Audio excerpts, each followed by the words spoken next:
ಬಿಹಾರ ರಾಜಕೀಯದಲ್ಲಿ ಮತ್ತೆ ಬಿರುಗಾಳಿಯನ್ನ ಎಬ್ಬಿಸಿದೆ ಬಿಜೆಪಿ, ಮತ್ತೆ ಬಿರುಗಾಳಿ ಬೀಸಿದೆ ಬಿಹಾರ ರಾಜಕೀಯದಲ್ಲಿ.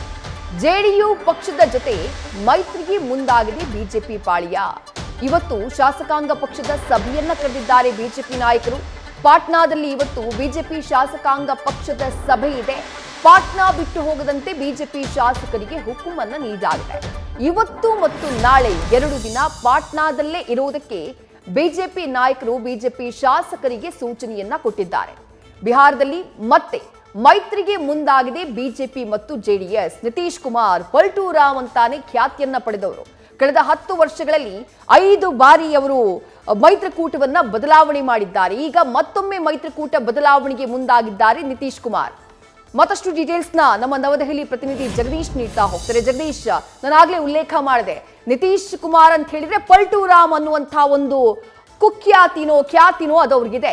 ಈಗ ಮತ್ತೊಮ್ಮೆ ಅದೇ ಹೆಜ್ಜೆ ಲೋಕಸಭಾ ಚುನಾವಣೆಗೆ ಇನ್ನೇನು 2-3 ತಿಂಗಳಿದೆ ಅನ್ನುವಂಥ ಟೈಮ್ನಲ್ಲಿ. ಜಗದೀಶ್,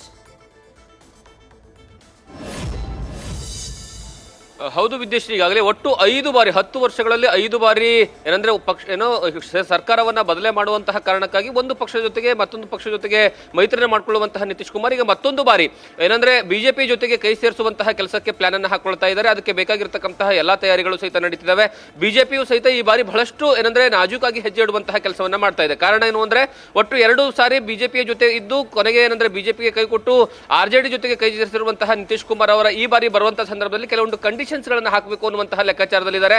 ಹಾಗಾಗಿ ಈಗ ಏನಂದ್ರೆ ಇವತ್ತು ಬಿಜೆಪಿಯ ಶಾಸಕಾಂಗ ಪಕ್ಷ ಸಭೆಯನ್ನ ಪಾಟ್ನಾದಲ್ಲಿ ಕರೆಯಲಾಗಿದೆ. ಆ ಒಂದು ಸಭೆಯಲ್ಲಿ ಒಂದು ವೇಳೆ ನಿತೀಶ್ ಕುಮಾರ್ ಅವರ ಜೊತೆ ಹೋಗುವಂತಹ ಸಂದರ್ಭ ಬಂದಿದ್ದೆ ಆದ್ರೆ ಆ ಸಂದರ್ಭದಲ್ಲಿ ಯಾವೆಲ್ಲ ರೀತಿಯಾಗಿ ಏನಂದ್ರೆ ಕೆಲವೊಂದು ಮಾನದಂಡಗಳನ್ನ ಇಡಬೇಕು ಅಂದ್ರೆ ಪ್ರಮುಖವಾದಂತಹ ಖಾತೆಗಳನ್ನ ಇಟ್ಕೊಳ್ಳೋದ್ರ ಜೊತೆಗೆ ಮುಂದಿನ ಲೋಕಸಭಾ ಚುನಾವಣೆಯ ನಂತರ ಬಿಜೆಪಿಗೆ ಸಿಎಂ ಸ್ಥಾನವನ್ನ ಬಿಟ್ಕೊಡ್ಬೇಕು ಅನ್ನುವಂತಹ ಬೇಡಿಕೆಯನ್ನ ಇಡುವಂತಹ ಸಾಧ್ಯತೆ ಇದೆ. ಮತ್ತು ಅದರ ಜೊತೆಗೆ ಏನಂದ್ರೆ ಯಾವುದೇ ಕಾರಣಕ್ಕೂ ಸಹಿತ ಏನಂದ್ರೆ ಲೋಕಸಭಾ ಚುನಾವಣೆಯ ಸಂದರ್ಭದಲ್ಲಿ ಹೆಚ್ಚಿನ ಸೀಟ್ ಅನ್ನ ನಿತೀಶ್ ಕುಮಾರ್ ಅವರ ಪಕ್ಷ ಜೆಡಿಯು ಕೇಳಬಾರ್ದು. ಎಲ್ಲೆಲ್ಲಿ ಬಿಜೆಪಿಗೆ ಹೆಚ್ಚಿನ ಶಕ್ತಿ ಇದೆ ಅಂತ ಕಡೆಗೆ ಏನಂದ್ರೆ ಬಿಜೆಪಿಗೆ ಸೀಟು ಬಿಟ್ಕೊಡ್ಬೇಕು ಅನ್ನುವಂತಹ ವಿಚಾರವನ್ನ ಸಹಿತ ಈಗಾಗಲೇ ಬಿಜೆಪಿಯ ಶಾಸಕಾಂಗ ಪಕ್ಷದ ಸಭೆಯಲ್ಲಿ ಚರ್ಚೆ ಮಾಡುವಂತಹ ನಿರೀಕ್ಷೆ ಇದೆ. ಮತ್ತೆ ಹೈಕಮಾಂಡ್ ಸಹಿತ ಇದೇ ನಿಟ್ಟಿನಲ್ಲಿ ಯೋಚನೆಯನ್ನ ಮಾಡ್ತಾ ಇದೆ. ಯಾಕಂದ್ರೆ ಯಾವಾಗ ಅಮಿತ್ ಶಾ ಅವರು ಏನಂದ್ರೆ ಜೆಡಿಯು ಪಕ್ಷ ಬಿಟ್ಟು ಹೋಗುವಂತಹ ಸಂದರ್ಭದಲ್ಲಿ ಒಂದು ಸ್ಟೇಟ್ಮೆಂಟ್ ಅನ್ನ ಕೊಟ್ಟಿದ್ರು.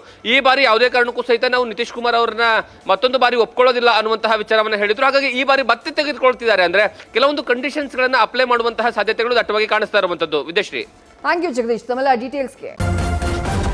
ನ್ಯೂಸ್ ಫಸ್ಟ್ ನಿರ್ಭೀತಿಯಿಂದ ನಿಮ್ಮ ಪರವಾಗಿ.